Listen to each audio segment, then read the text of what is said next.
What's up, you guys?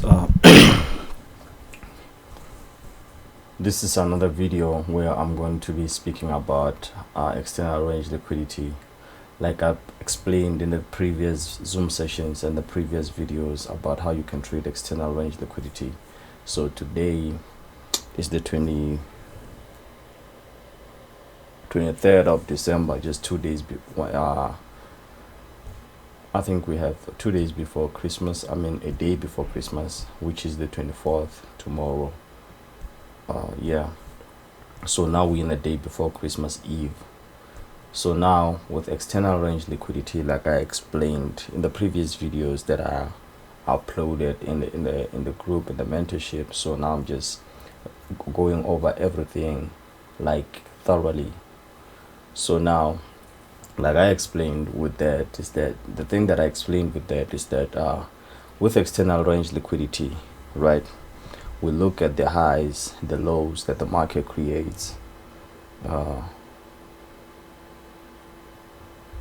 me get this. We look at the highs and the lows that the market creates. And the market creates a high there, and then the market comes and creates a low there. That means this line now is going to be another line on the upside, which indicates external range liquidity, right?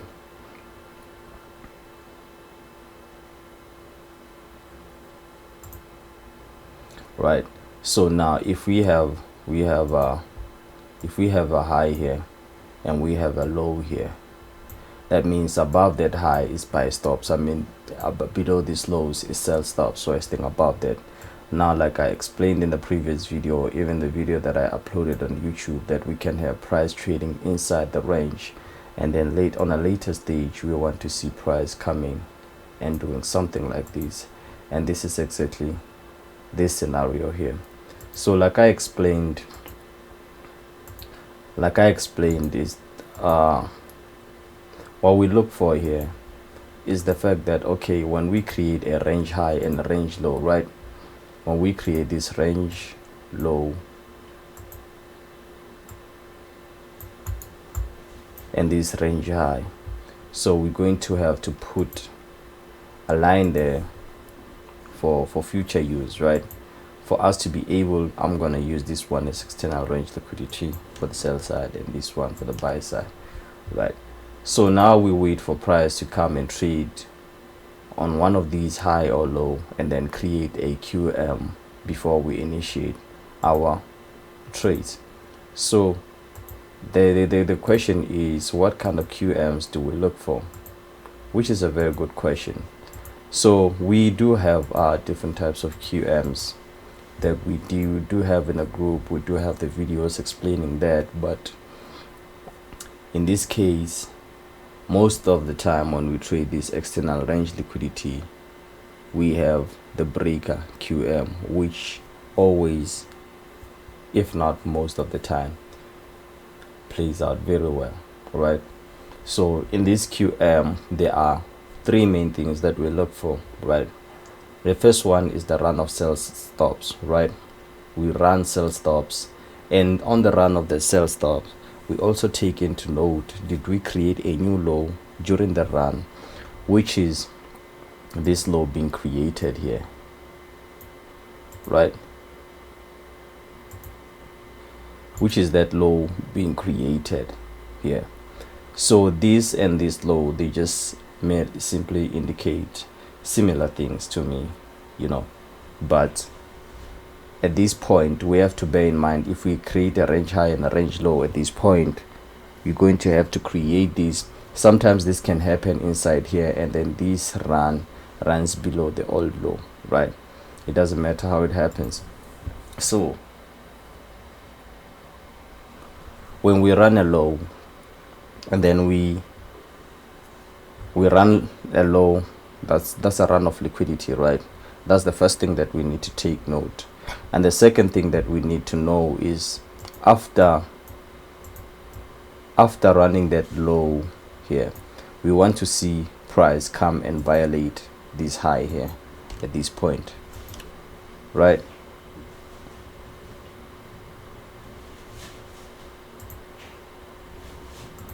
we want to see price come and violate this high at this point.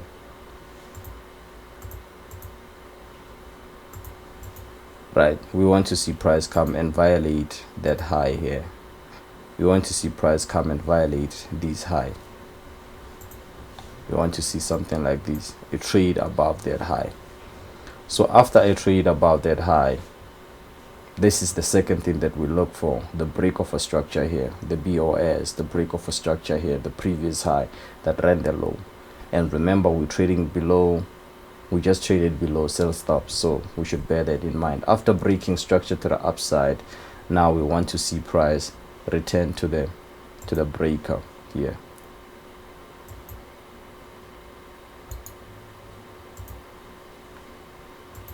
We want to see price return to the breaker here.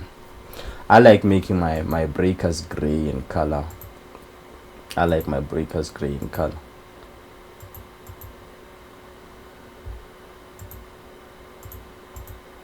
So after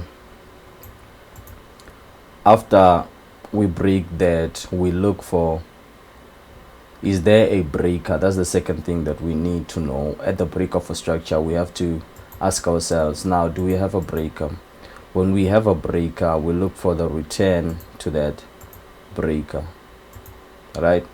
And at the retest of the breaker is where we take our entries. And our first target objective, if you want to go take profit early, is going to be this high. But the most logical point for you to go break even, right? You can take small partials here, so that if in case it comes back from there and, you know, run lower, this profit that you took here is going to protect whatever is going to cause you stop loss when it runs the opposite direction, right? But the logical point for us to go break even, because now we take partials here to protect our capital, so that we don't, to minimize our loss, right? At the break of this high, the high that took out the high that tested the break, at the break of this high is where we scale our position, or we go break even, right? We go break even at that point, and now we focus on our external range liquidity for targets, right? Let's say, for instance, this happened like this. Okay, it happened like this, right? So now what we had was a low here and a high there. So after running this low here,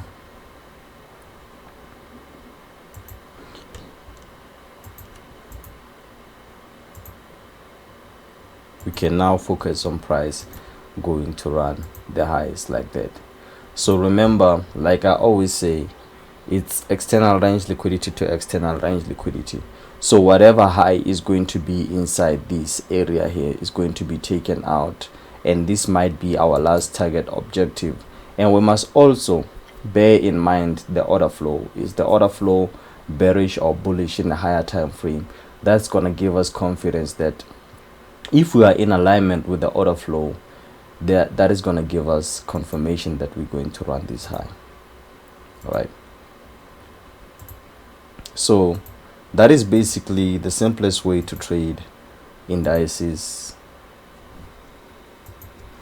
So now I'm gonna go to these are the nodes, right? We ran sell stops. It's a perfect example. We ran sell stops. Now remember, we created a range low and a range high.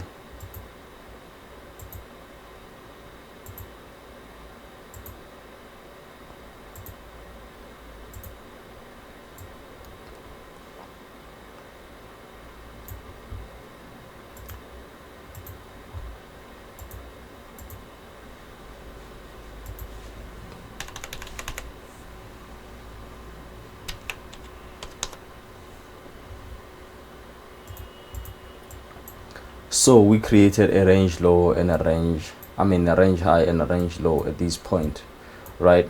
and this was created during the Asian session. That means this is the Asian low, and then this is the Asian high. So now we see price coming and trading lower. And remember, bear in mind, all this happens during the kill zone, right? So somebody could have caught the sell here, but our main focus is the external range liquidity, not trading inside the range but outside the range, right? So we're going to get to trading inside the range at some other point, right, or on the next video, but for now we're trading outside the range. So what we seen was price ran a low, price ran sell stops, right? It created a new swing high, and then it created a new swing low, like it does in this scenario, and then price traded above this swing high, which means price did what? Let me just bring this closer here. And then price broke structure to the upside, right? After breaking structure to the upside, we see price coming and retest this breaker here. Price come and retest the breaker. Now, why is the high here and not here? Because these two candles, for me, they form one thing. It's like a evening star, right? It's like an evening star pattern. So these, they form the bearish order block, right? So which failed to hold price to the downside when price comes and retests that, and then price goes higher. So when it goes higher, first target objective, this was the first target objective, you take that small portion there in case price comes and runs your stop losses. That's how I trade, actually, right? That's the rules that I created myself about the target objective, and I can close about 10% of the trades or 20% of the trade here. And then now when we break this high, because this is the high that took out the high that tested the breaker, at the break of this high is where we go break even, and from there we start trading profit. We focus on the external range liquidity, right? This, it gave relative equal highs at this point, which you could have seen as your take profit objective at the break of that. But this high is external range liquidity, which is take profit. And this is, this is like a buy stops, right? You take your profit, and this is your take profit as well. And now you are in alignment with the order flow. So the simplest thing was, at the run of these lows, sometimes for you to trade this kind of pattern, you don't even need to know what's really going on a higher time frame most of the time, because when you can take this trade and target this high as well, and then you take your profits there, right, and it can play out. But for us to be involved in like a longer term position, we need to be in alignment with the higher time frame order flow. So this is basically how you can trade external range liquidity. This is the best example that I found this morning. I was watching this whole thing as it was unfolding, as I was making these notes. Yeah, so with that being said, this is an example of external range liquidity, how you can trade it. And it's obviously for the sell side, you're going to do the opposite of what happens on the buy side, right? So that is all for now. See you in the next video. Peace out.